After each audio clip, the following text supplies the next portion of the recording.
اعوذ باللہ من الشیطان اللعین الرجیم بسم اللہ الرحمن الرحیم الحمد للہ رب العالمین نحمدہ ونستعینہ ونستغفرہ ونتوکل علیہ ونصلی ونسلم علی حبیبہ ونجیبہ وخیرتہ فی خلقہ حافظ سرہ و مبلغ رسالاتہ بشیر رحمتہ و نذیر نقمتہ سیدنا و نبینا و مولانا ابی القاسم محمد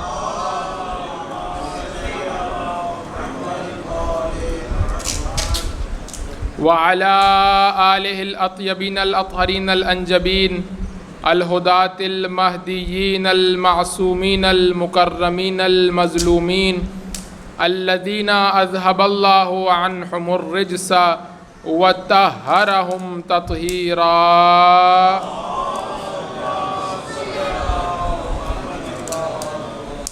بہم نتولا ومن اعدائہم نتبرأ الی اللہ اما بعد فقد قال اللہ تبارک و تعالی عز اسمہ اعوذ باللہ من الشیطان الرجیم بسم اللہ الرحمن الرحیم ان تنصروا اللہ ینصرکم ویثبت اقدامکم۔ صلوات پڑھیے محمد و آل محمد پر۔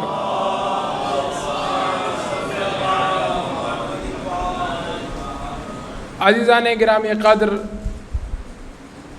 آپ کے سامنے اس اہم عنوان کو اس لیے منتخب کیا گیا ہے کیونکہ حالات حاضرہ سے متعلق ہے اور ان حالات میں اس موضوع پر گفتگو کرنا ہماری ناقص رائے کے مطابق انتہائی اہمیت کا حامل ہے۔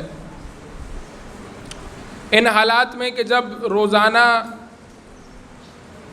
ایک نئی ڈیولپمنٹ ہو رہی ہے عالمی حالات میں، اور خبروں کا ایک انبار ہے جو روزانہ ہم تک پہنچ رہا ہے، اور جو جوان یا حتیٰ وہ افراد کے جو بہت زیادہ بوڑھے نہیں ہیں، موبائل کا استعمال ان کا زیادہ ہے، روزانہ کی بنیاد پر کثرت کے ساتھ اخبار اور خبریں ہم تک پہنچ رہی ہیں کہ یہاں یہ ہو گیا، وہاں یہ ہو گیا، اور ایسے میں پورا دن مومنین ان خبروں کو دیکھتے رہتے ہیں اور ان خبروں کی بنیاد پر ان کا فکر، ان کی نظریہ ترتیب پاتا رہتا ہے۔ ایسے میں ضروری ہے کہ ہم اس عنوان کو آپ کے سامنے بیان کریں، کیونکہ ہم یہ سمجھتے ہیں کہ فکر اور نظریہ خبروں کی بنیاد پر ترتیب نہیں پانا چاہیے، بلکہ قرآن اور اہل بیت کی بتائی ہوئی تعلیمات کے مطابق ترتیب پانا چاہیے۔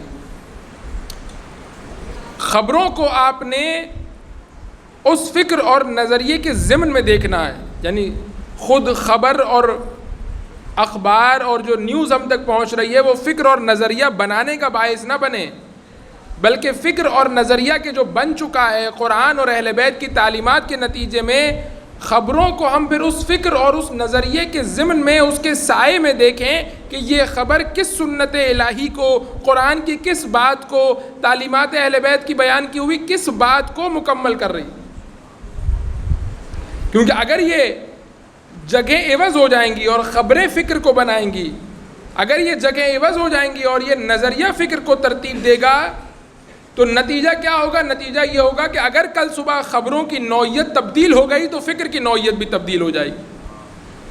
کل صبح اگر خبروں کا سلسلہ کسی اور سمت چلا گیا تو فکر اور نظریہ بھی کسی اور سمت چلا جائے گا۔ فکر اور نظریے کو مضبوط اور ناقابل تبدیل اور ناقابل تغییر ہونا چاہیے، اور یہ اسی وقت ہوگا کہ جب فکر اور نظریہ قرآن اور اہل بیت کی بتائی ہوئی تعلیمات کے مطابق بنایا جائے گا۔ مثال کے طور پر، میں صرف ایک مثال کے طور پر آپ کے سامنے عرض کر رہا ہوں بات کو سمجھانے کے لیے، اور اس کو صرف سمجھنے ہی کی حد تک رکھیے گا، ایک مثال ہی کے طور پر سمجھیے گا۔ دیکھیے، ابھی ہمارے پاس جو خبریں آ رہی ہیں اس میں ایران کی فتح نظر آ رہی ہے، ایران جو ہے وہ غلبہ اس کا ہے، ایران جیت رہا ہے، استکبار جو ہے وہ کمزور پڑ رہا ہے، استکبار جو ہے وہ ناکام ہو رہا ہے۔ گرچہ اس جنگ کا آغاز جس دن سے ہوا وہ دن بہت بھاری دن تھا، لیکن اس کے بعد آہستہ آہستہ امید بڑھتی چلی گئی، حوصلے بڑھتے چلے گئے، ایران کی فتح یقینی ہوتی چلی گئی، ایران کا غلبہ بڑھتا چلا گیا، آج تک یہی صورتحال ہے۔ میں مثال کس چیز کی دے رہا ہوں اسے آپ توجہ فرمائیے گا. میں مثال سخت اس لیے دے رہا ہوں، اس لیے یہ مثال دے رہا ہوں تاکہ یہ بات میری آپ تک پہنچے. میں جانتا ہوں کہ مثال بہت زیادہ اچھی نہیں ہے، لیکن اس لیے دے رہا ہوں تاکہ یہ بات آپ کے اذہان تک پہنچے. خبروں کی بنیاد پر اگر میں اور آپ نظریہ اور فکر ترتیب دیں گے تو اب تک تو ایران کا غلبہ ہے، تو ہماری فکر اور نظریہ بھی اسی طرف جا رہا. خدا نہ خواستہ کل خبر آتی ہے کہ کسی جگہ پر ایران کو شکست ہو گئی. اب اس مقام پر جس کی فکر، جس کا نظریہ خبروں کی بنیاد پر بن رہا ہوگا وہ نا امید ہوتا ہوا نظر آئے گا، لیکن جس کی فکر اور جس کا نظریہ قرآن اور اہل بیت کی تعلیمات کے مطابق بنتا ہوا دکھائی دے گا وہ ان حالات میں بھی امیدوار نظر آئے گا. اسی لیے آپ دیکھیے کہ کربلا کے میدان میں اگر کوئی کھڑا ہو کر خبروں کی بنیاد پر تجزیہ کرے تو کیا تجزیہ کرے گا کہ اب کچھ نہیں ہو سکتا، اب نا امیدی ہے. یعنی آپ تصور کیجئے کہ ایک شخصیت رہبر معظم کی کہ جو سید الشہداء کے قدموں کے خاک کے مساوی ہیں وہ اس دنیا سے چلے گئے تو کس قدر نا امیدی تھی ہمارے درمیان اس دن، ایک دن، 2 دن، 3 دن کہ اب کیا ہوگا. اور ان کے ساتھ جب وہ ایک ایک کر کے وہ جو سارے سربراہ تھے، ساری شخصیات تھیں، سارے خواص تھے، جو عہدوں پہ لوگ تھے، وہ ایک ایک کر کے مارے جا رہے تھے، کتنی نا امیدی تھی کہ اب کیا ہوگا. کتنے مومنین سے مل رہے تھے، وہ کہتے تھے مولانا بہت مشکل لگ رہا ہے کہ نظام بچے، اب کیا ہوگا.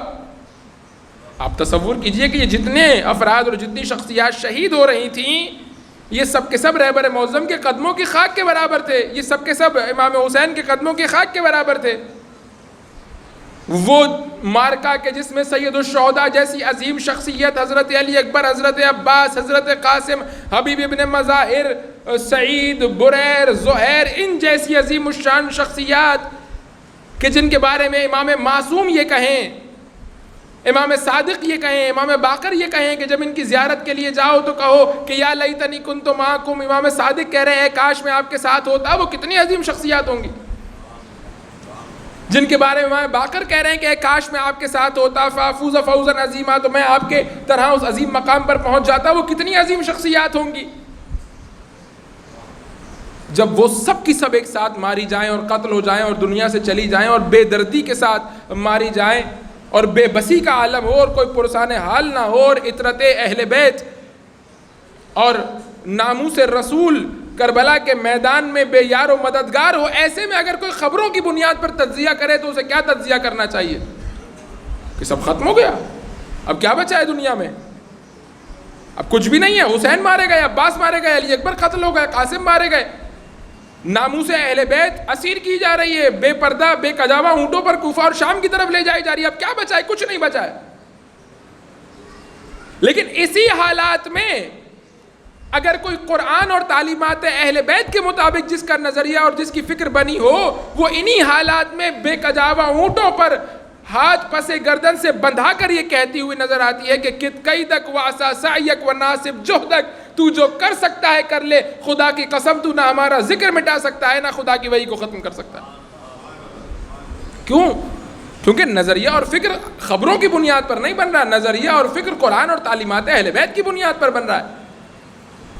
اور جب تعلیمات اہل بیت اور قرآن کے مطابق نظریہ اور فکر ترتیب پاتا ہے تو پھر خبریں اس نظریے کو مکمل کرتی ہوئی نظر آتی ہیں. اس فکر اور اس نظریے میں جو خلا رہ جاتا ہے اس کی مثال کے طور پر خبریں لائی جاتی ہیں. نہ یہ کہ خبریں خود نظریہ اور فکر بن جائیں، بلکہ مثال اس فکر کی، اس نظریے کی ایگزامپل بن جاتی ہے. اسی لیے اس موضوع کا یہاں پر انتخاب کیا گیا اور ابتدائی ان چند کلمات میں آپ کے سامنے اس موضوع کی حساسیت، اس کی اہمیت اور اس کی ضرورت کو بیان کیا گیا. اب آئیے، قرآن مجید کہتا ہے کہ لن تجد لسنت اللہ تبدیلا.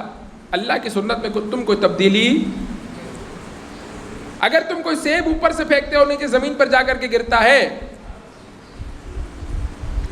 جس طرح سے یہ قانون دنیا میں تبدیل نہیں ہوتا، نہ غرب میں، نہ شرق میں، نہ یورپ میں، نہ امریکہ میں، نہ عرب میں، نہ عجم میں، نہ ایران میں، نہ پاکستان میں، نہ ہندوستان میں، کہیں بھی تبدیل نہیں ہوتا، بالکل ویسے ہی اللہ کی سنت بھی فزکس اور کیمسٹری کے قوانین کی طرح ناقابل تبدیل اور ناقابل تغییر ہے. اللہ کی سنت کبھی تبدیل ہونے والی نہیں. لیکن اللہ کی سنت کا خاصہ کیا ہے؟ اللہ کی سنت کا ایک خاصہ ہے. وہ خاصہ کیا ہے؟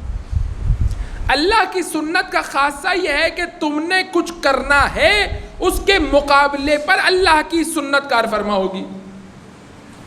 یعنی بالکل فزکس کے قوانین کی طرح.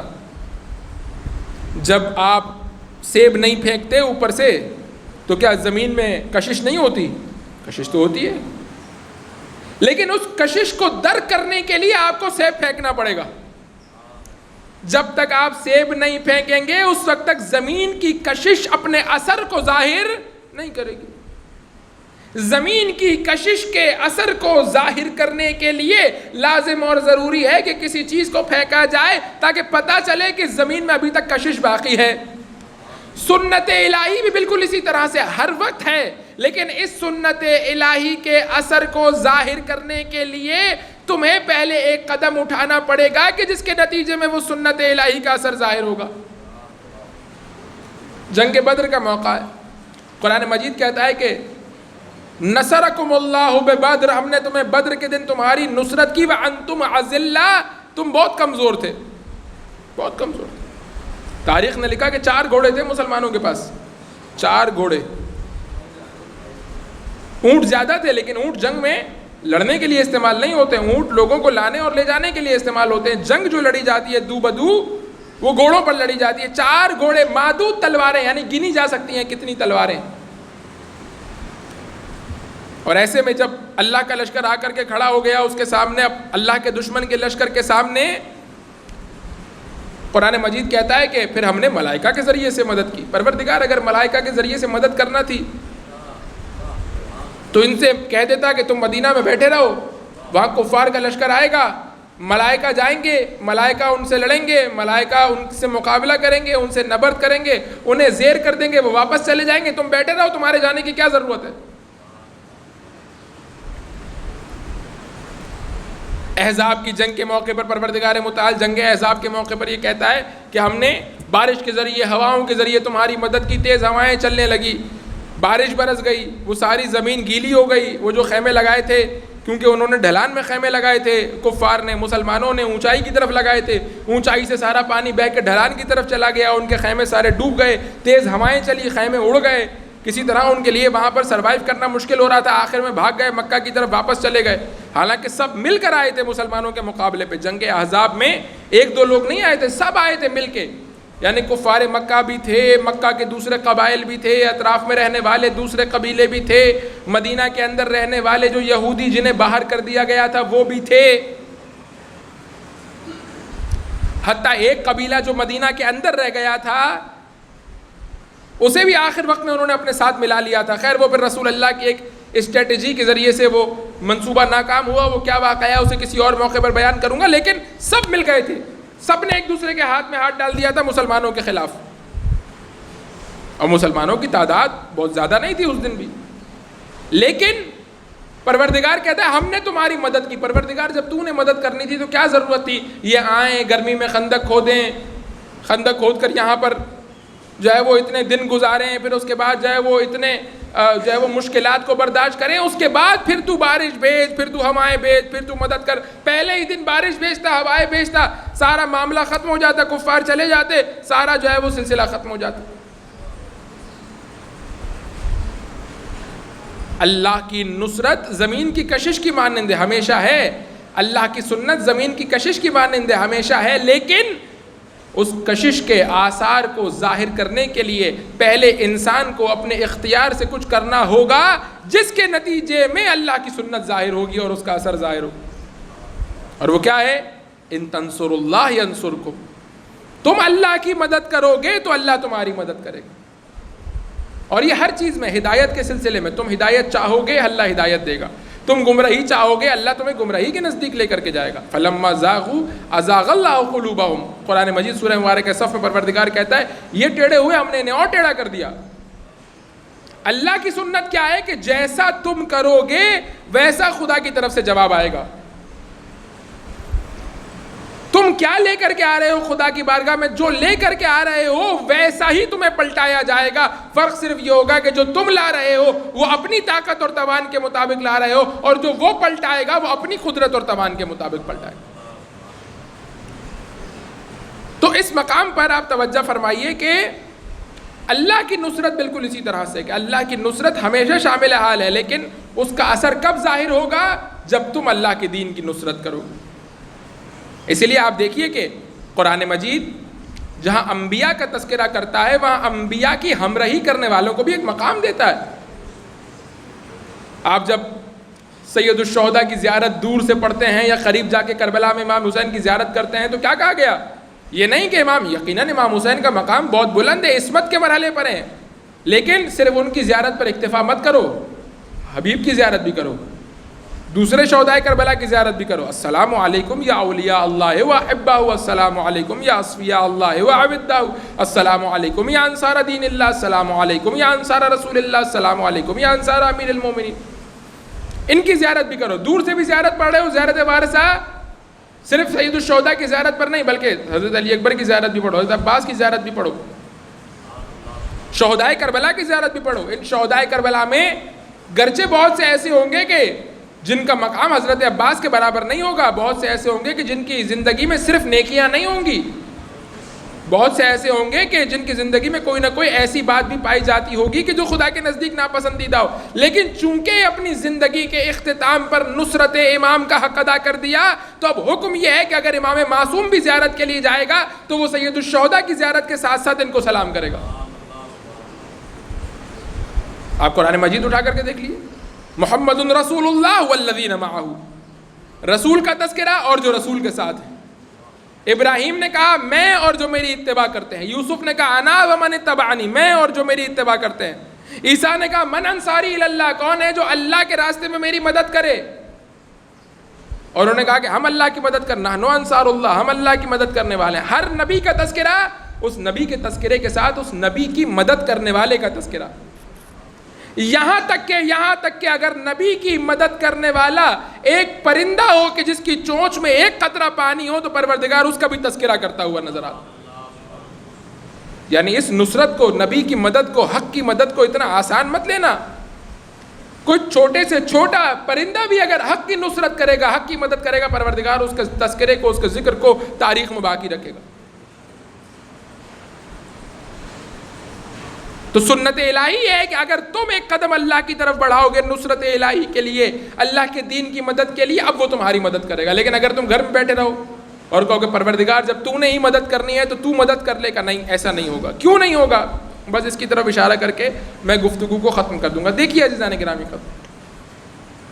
پروردگار متعال نے اس عالم کو اسباب و مسببات کے تحت خلق کیا، یہاں تک کہ معجزے کی بحث میں ہم پڑھتے ہیں کہ معجزہ بھی جو وجود میں آتا ہے وہ سبب کے بغیر نہیں آتا، بلکہ اس کا سبب ایسا ہوتا ہے کہ انسان یہ سمجھتا ہے کہ بغیر سبب کے وجود میں آیا، جبکہ پروردگار اس سبب کی جگہ کوئی اور سبب ضرور قرار دیتا ہے جو معجزے کا باعث بنتا۔ خیر اب تفصیلی بحث میں اس میں نہیں جانا چاہتا۔ پورے عالم کو پروردگار نے اسباب و مسببات کے جہان کے طور پر خلق کیا ہے، قانون اس کو دنیا میں بنایا ہے، اور یہ قانون ہمیشہ کار فرما رہے گا، کبھی اس کے اندر کوئی استثناء نہیں ہوگا، کوئی ایگزمپشن نہیں ہے۔ جو دنیا چل رہی ہے اسباب و مسببات کے قانون کے تحت چل رہی ہے۔ بس یہاں سے ہی سمجھ میں آتا ہے کہ اللہ کی نصرت کو کوئی سبب درکار ہے۔ اللہ کی نصرت تمہارے شامل حال ہونا چاہتی ہے، اس اللہ کی نصرت کو شامل حال ہونے کے لیے کوئی سبب درکار ہے کہ جو باعث بنے کہ مسبب میں اللہ کی نصرت شامل حال ہو جائے۔ حق والوں کا کام کیا ہے؟ حق والوں کا کام یہ نہیں ہے کہ وہ دشمن کو نیچا دکھائیں، حق والوں کا کام یہ نہیں ہے کہ وہ کسی بھی طرح سے اس جنگ کو جیتیں۔ اس جنگ کو جیتنا، اس مقابلے کو جیتنا، اس میں فتح پانا، اس میں نصرت حاصل کرنا خدا کا کام ہے۔ بس حق والوں کا کام کیا ہے؟ حق والوں کا کام یہ ہے کہ اس وسط اس سبب کو ایجاد کریں جس سبب کے ذریعے سے نصرت الہی اس معرکے میں حق والوں کے شامل حال ہو جائے۔ یعنی گویا بہت آسان سی مثال اگر پیش کروں تو یہاں پر اگر آپ پنکھے لگا دیں اور بہترین کوالٹی کے آپ پنکھے لا کر کے لگا دیں اور باہر جو پی ایم ٹی لگا ہوا ہے الیکٹرسٹی کا، اس میں بجلی بھی موجود ہو، اور آپ کہیں بجلی بھی ہے اور پنکھا بھی ہے تو پنکھا کیوں نہیں چلتا، تو کیا کہا جائے گا؟ کنیکشن نہیں ہے، تار نہیں ہے، وائر ہوگا کہ جو وہاں سے بجلی کو لا کر کے اس کے حوالے کرے گا۔ ایک دفعہ جو آپ نے وائر لگا دیا، اب اس پی ایم ٹی کی ذمہ داری ہے کہ وہ اسے بجلی دے اور اس پنکھے کی ذمہ داری ہے کہ یہ چلے. حق و باطل کے مارکے میں پنکھا چلانا ہماری ذمہ داری نہیں ہے. حق و باطل کے مارکے میں اللہ کی نصرت اور اس جنگ کے درمیان کنیکشن ایجاد کرنا حق والوں کی ذمہ داری ہے. اسی لیے کہا گیا کہ اگر تم کمزور بھی ہو, اگر تمہارے پاس اسلحہ کم بھی ہے, اگر تمہاری طاقت کم بھی ہے, آؤ میدان میں آؤ, کم اسلحہ لے کر کے آؤ. کیوں؟ اس لیے کیونکہ یہ کم اسلحہ زیادہ نصرت کا وسیلہ بنے گا. اللہ کی نصرت اسلحے کی بنیاد پر نہیں ہے کہ کتنا بڑا اسلحہ ہے اتنی بڑی نصرت آئے گی. نہیں, کبھی کبھی بہت چھوٹے اسلحے میں اللہ اپنی بڑی نصرت کو بھیج دیتا ہے, اپنی بڑی طاقت اور قوت کو بھیج دیتا. آپ نے دیکھا, اور اس جنگ میں ہم نے بہت قریب سے مشاہدہ کیا کہ کیسے وہ جہاز کہ آپ اگر امریکہ کے صدر کو دیکھیں تو وہ اپنے کوٹ پر جہاں امریکہ کا جھنڈا لگاتا ہے وہاں برابر میں F-35 جہاز کا جو ہے وہ بیج لگاتا ہے. ابھی اس نے لگانا چھوڑ دیا جب سے وہ F-35 گر گیا. اس سے پہلے وہ F-35 اپنے کوٹ پر امریکہ کے جھنڈے کے برابر میں اس جہاز کی تصویر لگاتا تھا. کیا کہنا چاہتا تھا؟ کہ یہ ہمارا غرور ہے, اسے کوئی ختم نہیں کر سکتا. یعنی یہ ہماری سب سے ہائی ٹیکنالوجی جو ہمارے پاس اسلحہ ہے وہ یہ ہے. یعنی ہماری ساری قوتوں کی جو نماد ہے, جو ساری قوتوں کی نمائندگی ہے وہ اس میں ہے. اور اسے کس نے گرایا؟ اس ملک نے گرایا کہ جس کے پاس F-35 تو کیا ایک بھی جو ہے نا وہ جنگی ایئر کرافٹ نہیں. کیسے گرایا؟ چند $1000 کا ایک میزائل مار کر کے اسے زمین پر گرا دیا. وہ کہ جس کی سرعت کو آپ دیکھ کر کے جو ہے وہ اس کی سرعت کا اندازہ نہیں لگا سکتے, اسے ایک میزائل مار کر کے جو ہے وہ گرا دیا گیا. کیسے؟ کہ یہ میزائل مادی اعتبار سے بہت کمتر ہے, بہت ناقص ہے, لیکن یہ میزائل وسیلہ بن رہا ہے نصرت الہی کے شامل حال ہونے کے لیے. میزائل F-35 سے چھوٹا ہے لیکن نصرت الہی F-35 سے چھوٹی نہیں ہے. تم اپنے تئیں جو تم نے بنایا ہے وہ لے کر میدان میں آؤ. پروردگار اسے دشمن کے سب سے بڑے اسلحے سے زیادہ قوت نہ دے دے تو کہنا. تمہاری ذمہ داری کیا؟ تمہاری ذمہ داری ہے کہ تم اس وسط, اس ذریعے اور اس وسیلے کا کام کرو, اور اس ذریعے اور اس وسیلے کا کام کرو تاکہ تمہارے ذریعے سے وہ کام آگے بڑھے.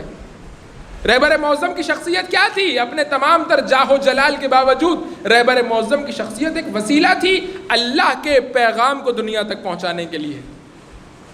اب دیکھیے, اگر فکر اور نظریہ قرآن اور اہل بیت کے مطابق بنے گا تو کتنی امید آئے گی کہ اگر ایک رہبر معظم چلے گئے تو کیا ہوا. کیوں؟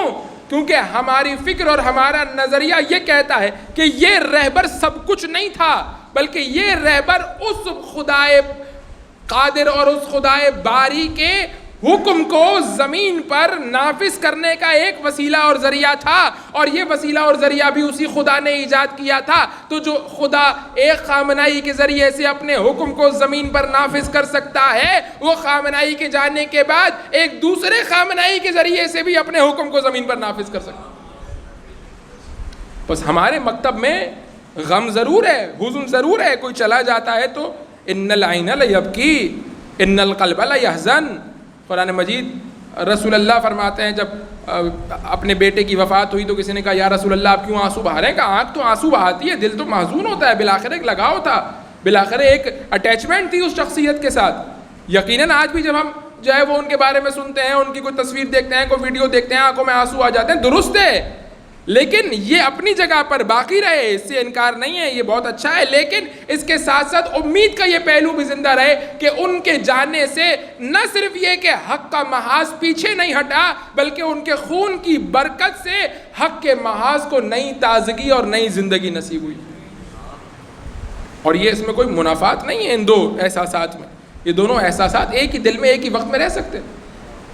آپ دیکھیے کہ کربلا کو اگر اپنا نمونہ عمل اور اپنا اسوہ اور اپنا رول ماڈل بنایا جائے تو پھر وہ قوم دنیا میں کیا کیا معجزے کرتی ہوئی نظر آتی ہے. یعنی خدا شاہد ہے, میں اپنی بات کر رہا ہوں, آپ کی بات نہیں کر رہا, اپنی بات کر رہا ہوں کہ میں شاید پتہ نہیں کتنے سال ہو گئے کہ میں مجلس سے پڑھ رہا ہوں, لیکن مصائب پڑھ رہا ہوں, لیکن بہت سی باتیں جو مجھے شاید پڑھتا تھا لیکن اسے محسوس نہیں کر پاتا تھا, ان دنوں میں نے اسے اپنے قریب سے محسوس کیا.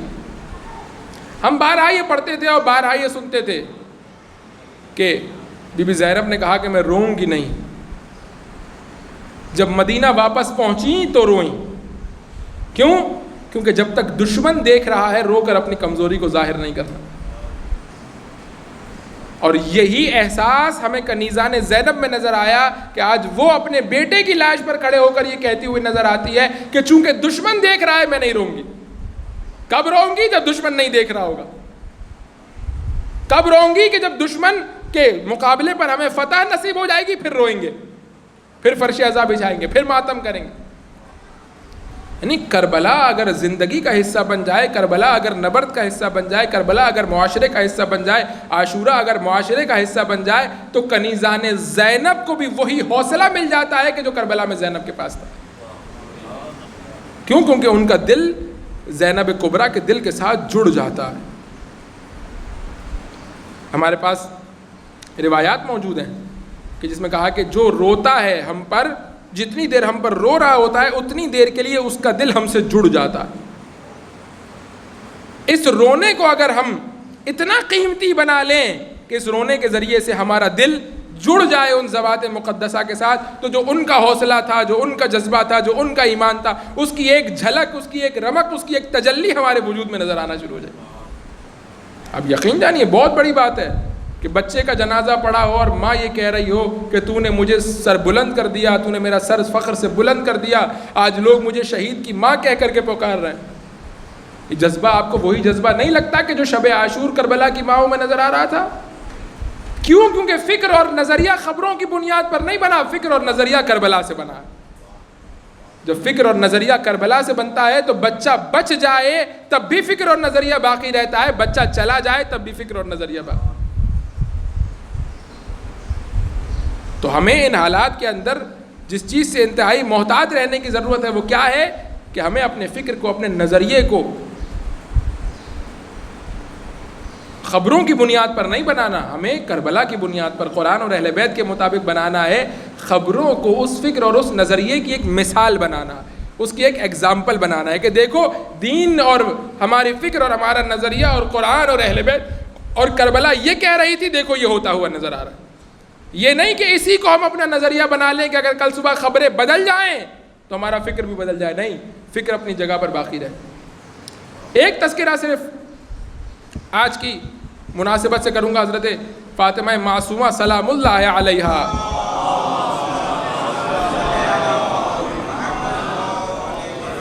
آپ توجہ فرمائیے کہ بی بی کا مقام کیا ہے. ایک قافلہ کچھ سوالات لے کر کے مدینہ پہنچتا ہے اور امام کاظم کے دروازے پر دستک دیتا ہے. خادم دروازہ کھولتا ہے, وہ کہتا ہے کہ ہم مولا کی خدمت میں یہ سوال لے کر کے آئے ہیں تاکہ مولا جواب دیں. کہا کہ مولا تو گھر پر نہیں ہے, کہیں گئے ہوئے ہیں. کب آئیں گے؟ کہ نہیں معلوم کب آئیں گے, ہو سکتا ہے چند دنوں بعد آئیں, سفر پہ گئے ہوئے ہیں, ہو سکتا ہے آج آ جائیں, نہیں معلوم کب آئیں گے. وہ گروہ جو سوالات لے کر کے آیا تھا وہ نا امید ہو کر کے واپس جانے لگا. گھر کے اندر سے آواز آئی خادم کو کہ انہیں روکو, ان کے سوال لے کر اندر آ جاؤ. اس نے اپنے سوال دے دیے, سوال اندر چلے گئے, سوالوں کے نیچے جواب لکھ کر کے آ گیا.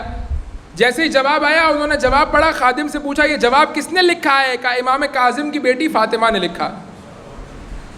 دل میں یہ شک ایجاد ہوا کہ نہ جانے جواب وہی ہو یا نہیں کہ جو امام کاظم دیتے. خیر انہوں نے کہا کہ ہم رکھ لیتے ہیں, چلے جاتے ہیں. سوالات کے جوابات لے کے چل پڑے. ابھی مدینہ سے کچھ قدم باہر ہی نکلے تھے تو دیکھا سامنے سے مولا آ رہے ہیں. مولا کو دیکھا, خوشحال ہو گئے, مولا کو سلام کیا, مولا نے ان کا استقبال کیا. کیا ہوا؟ کہ مولا بہت دور سے آئے تھے, سوال لے کر کے آئے تھے, آپ کے گھر گئے, پتہ چلا کہ آپ نہیں ہیں. کہ پھر کیا ہوا؟ کہا کہ آپ کے گھر میں کوئی خاتون تھیں, آپ کی دختر تھیں جنہوں نے وہ سوالات کے جوابات دیے, لیکن ہمیں یقین نہیں ہے کہ وہ سوالات کے جوابات صحیح ہے یا نہیں. مولا نے کہا لاؤ دکھاؤ.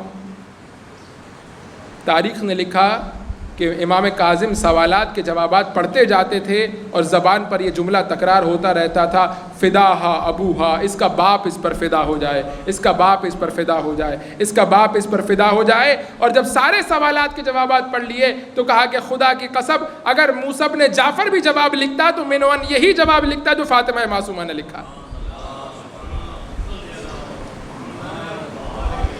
یہ مقام کہ ایک قم جیسے نامعلوم شہر میں جا کر کے اگر یہ بی بی دفن ہو جائے تو وہ شہر شہر اہل بیت بن جائے. ان اللہ حرم، اللہ کے لیے حرم ہے وہ مکہ ہے، رسول اللہ کے لیے حرم ہے وہ مدینہ ہے، علی کے لیے حرم ہے وہ کوفہ ہے، اور ہم اہل بیت کا ایک حرم ہے وہ قم ہے. ہم اہل بیت کی جائے پناہ قم ہے. اور جب حضرت کو زہر دے دیا گیا صحابہ کے مقام پر اور سارے بھائیوں کو وہاں پر قتل کر دیا گیا، بی بی نے کیا کہا؟ قم یہاں سے کتنی دور ہے، مجھے قم لے جاؤ، قم ہمارا شہر ہے، قم ہمارے شیعوں کا شہر ہے. تو ایک بی بی اتنے مقام اور منزلت پر، ایک خاتون ہوتے ہوئے اتنے مقام اور منزلت پر کہ امام رضا یہ کہتے ہوئے نظر آئے کہ جو میری بہن فاطمہ معصومہ کی قم میں زیارت کرے گا گویا ایسے جیسے اس نے میری زیارت کی. دو شخصیات صرف ایسی ہیں ہمارے پاس، دو شخصیات ایسی ہیں کہ جن کا زیارت نامہ امام نے تعلیم فرمایا ہے کہ ان کی قبر پر جاؤ تو ایسے زیارت پڑھو. ایک ابو الفضل العباس، ایک فاطمہ معصومہ. دو غیر معصوم ہیں، صرف معصومین کے علاوہ دو غیر معصوم ہیں کہ جن کا زیارت نامہ امام معصوم نے تعلیم کیا ہے کہ جاؤ اور ایسے جا کر کے پڑھو. اور اس زیارت نامے میں کیا کہا ہے؟ یا فاطمہ تو اشفعی لنا فی الجنہ، اے فاطمہ آپ ہماری شفاعت کروائیے کہ ہم جنت میں آپ کی شفاعت کے ذریعے سے داخل ہیں. آپ توجہ فرمائیے کہ اتنی عظیم الشان شخصیت. لیکن سنت الہی کا کون سا پہلو اس شخصیت میں نظر آتا ہے؟ دین کی مدد، دین کی نصرت. اس زمانے میں اللہ کے دشمن کا منصوبہ کیا تھا کہ امام رضا ولی عہدی کو قبول کر لیں اور کسی طرح سے یہ بات پھیلائی جائے کہ امام رضا ہمارے ساتھ ہیں. میڈیا نہیں ہے اہل بیت کے پاس، اہل بیت کے پاس اتنا وسائل، اتنا میڈیا نہیں ہے کہ اب سچائی کو اور حق بات کو پہنچایا جائے کہ اس نے زبردستی ولی عہدی کو قبول کیا ہے. ایسے میں امامت کی حفاظت کی ضرورت ہے. سنت الہی اس بی بی کے وجود میں تجلی ہوتی ہوئی نظر آتی ہے کہ جب دین کو مدد کی ضرورت ہوگی، فاطمہ معصومہ خاتون ہونے کے باوجود، 18 سال کا سن ہونے کے باوجود اپنے بھائیوں کو، اپنی بہنوں کو لے کر مدینہ سے روانہ ہوں گی. ایک ایک قریے میں یہ بات بتاتی ہوئی جائیں گی کہ امام رضا علیہ الصلوۃ والسلام کو زبردستی ولی عہدی پر مجبور کیا گیا. اور پھر جب تم دین کی مدد کرو گے، ان تنصر اللہ، اگر تم دین کی مدد کرو گے، ینصرکم، خدا تمہاری مدد کرے گا. کیسے مدد کرے گا؟ شاید 10 20 30 قصبوں میں فاطمہ معصومہ نے یہ بات پہنچائی ہو کہ زبردستی ولی عہدی کو قبول کروایا گیا. اللہ کی مدد ایسی شامل حال ہو گئی کہ فاطمہ معصومہ نے اپنی توان کے مطابق یہ کام کیا. اللہ نے اپنی توان اور قدرت کے مطابق فاطمہ معصومہ کے پیغام کو پوری دنیا میں پہنچا دیا. اللہم صل. اور آج بھی اگر خدا کے دین کی نصرت ہو رہی ہے تو انہی لوگوں کے وسیلے سے ہو رہی ہے کہ جو فاطمہ معصومہ کی زری پر زیارت کرنے والے، ان کے مکتب میں پڑھنے والے، روز و شب ان کے مزار پر حاضری دینے والوں میں سے. یعنی نصرت الہی نہ صرف یہ کہ اپنے زمانے میں اپنے امام کی نصرت کی، بلکہ قیامت تک یہ بی بی نصرت الہی کرنے والوں کی تربیت گاہ بن گئی، نصرت الہی کرنے والوں کی پرورش کی جگہ بن گئی. تو بس عزیزان گرامی قدر، یہ تاریخ میں وہ مثالیں ہیں جو ہمیں اس بات کی طرف متوجہ کرتی ہیں کہ ہم نے اپنی ذمہ داری کو ادا کرنا ہے. اور اگر ہم نے اپنی ذمہ داری کو ادا کیا تو پروردگار اپنی نصرت کے ذریعے سے ضرور بضرور حق کو کامیابی عطا کرے گا. اور اگر ہم نے اپنی ذمہ داری کو ادا نہیں کیا تو پروردگار کہتا ہے کہ میں کسی قوم کا محتاج نہیں ہوں. کوئی اور اللہ کے دین کی نصرت کر کے خدا کے دین کو فتح یاب کروا دے گا. خدا کا دین ہمارا محتاج نہیں ہے. یہ ہمارے لیے اعزاز کی بات ہے کہ خدا کے دین کی نصرت ہمارے ہاتھوں سے ہو جائے. اور اگر ہم اپنی ذمہ داری کو ادا کریں تو ہم اللہ کے دین کی نصرت کے فریضے کو انجام دے سکتے ہیں. اور نتیجتاً پروردگار جب دین کو زندہ رکھے گا، حق کو زندہ رکھے گا، تو وہ لوگ بھی زندہ رہیں گے کہ جو اس راستے میں اپنی ذمہ داریوں کو ادا کر رہے تھے. پروردگار متعال سے دعا کرتے ہیں کہ پروردگار ہماری اس عبادت کو اپنی بارگاہ میں قبول فرما. پروردگار ہمیں دین کی مدد نصرت کرنے کی توفیق عطا فرما. پروردگار تجھے واسطہ محمد و آل محمد کا ہمیں کوئی غم نہ دے سوائے غم حسین کے. پروردگار تجھے واسطہ محمد و آل محمد کا ان پر آشوب دور میں ہمیں اپنی ذمہ داریوں کو ادا کرنے کی توفیق عطا فرما. پروردگار مملکت ایران، مقامات مقدسہ، نظام، شخصیات وہاں پر موجود محبان اہل بیت کی حفاظت فرما۔ پروردگار تجھے واسطہ محمد و آل محمد کا مملکت پاکستان کو سالمیت عطا فرما۔ پروردگار تجھے واسطہ محمد و آل محمد کا مومنین جن دلوں میں حاجت لے آئے ان کی حوائج کو مستجاب فرما۔ پروردگار یہ سلسلہ کہ جو بغیر کسی تعطل کے درس و دروس کا جاری رہتا ہے، پروردگار اس سلسلے کو مزید برکت عطا فرما۔ پروردگار اس سلسلے کو مزید نظم و ضبط کے ساتھ جاری رکھنے کی اور جاری رہنے کی توفیق عطا فرما۔ پروردگار تجھے واسطہ محمد و آل محمد کا ہماری ان تمام تر کاوشوں کو امام زمانہ کے ظہور کا زمینہ قرار دے۔ پروردگار حضرت حجت کے ظہور میں تعجیل فرما۔ ہمیں ہمارے بچوں کو ان کے اعوان و انصار میں شمار فرما برحمتک یا ارحم الراحمین۔ ان اللہ و ملائکتہ یصلون علی النبی یا ایھا الذین آمنوا صلوا علیہ وسلموا تسلیما۔